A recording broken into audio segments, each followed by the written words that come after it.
त्यामध्ये शेव टाकून घेऊया. शेव टाकून घ्यायचे आता. हे बघा, आपण शेवभाजी बनवणार आहोत. त्याच्यासाठी मी हे प्लेटमध्ये शेव ओतून घेतलेली आहे. अशी तुमच्याकडे कोणती वापरली जाते कमेंटमध्ये नक्की सांगा. त्यासाठी मी 4-5 कांदे घेतलेत शेवच्या भाजीला फोडणीसाठी. आता याला आपण स्वच्छ धुवून घ्यायचे आणि कट करायचे. याला आता कापून घ्यायचे, बारीक बारीक कापायचे. याला जाड जाड कापायचे नाही जास्त. याला शेवची भाजी आपली छान होते.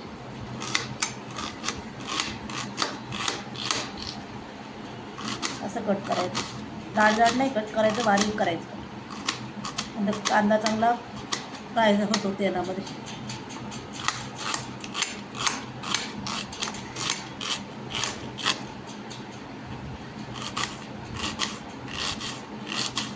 हे बघा, मी कढई तापायला ठेवली. याच्यामध्ये तेल टाकले. तेल थोडं जास्त टाकायचं शेवभाजीला. आता याच्यामध्ये आपण जिरं टाकून घेऊ, मोहरी टाकून घेऊ, लसूण,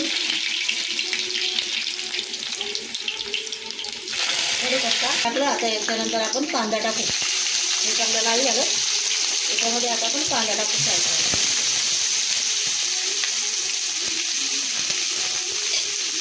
आता कांदा चांगला आपण फ्राय करून घेऊ तेलामध्ये.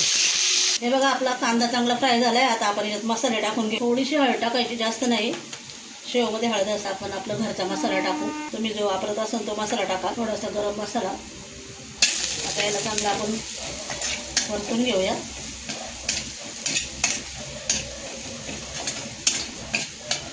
आपण टोमॅटो टाकून घेऊ. मी एक टोमॅटो कट करून घेतले. हे आपण ते टाकून घेऊ. आता एक टोमॅटो कट करून घेतले. ते टोमॅटो टाकूया आता आपण.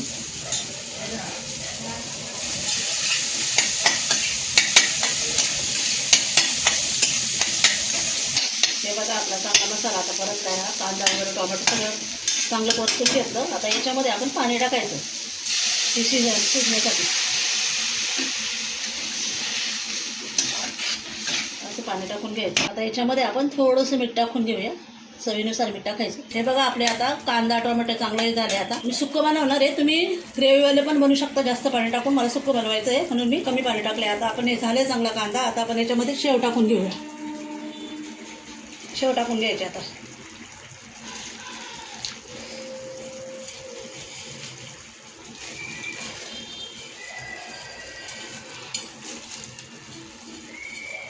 चांगलं आता हे करून घ्यायचं.